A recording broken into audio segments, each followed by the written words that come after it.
Are the Browns' losses a blessing in disguise in the quest to draft Fernando Mendoza?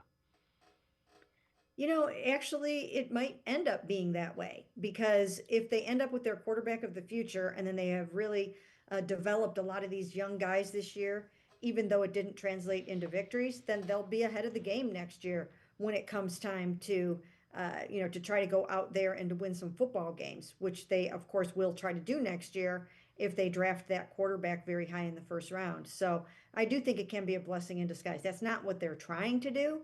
They're trying to win. You can see they're playing very, very hard. They did everything they could to win that football game. But the fact that they've lost some of these games in sort of weird fashion at times, it just might work to their benefit in the end.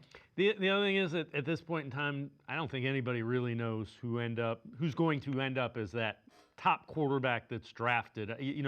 It's changed from the beginning of the season to where we are, and it just look back to last year. It changed from the end of the season to the draft of it.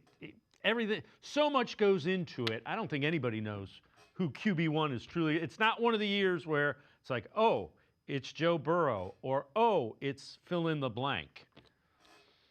Yeah, nobody really knows. And, I'd have to look back at, the last amazing QB class in 2024 to remember if everybody knew exactly who the number one was going to be that year, either at this point of the season.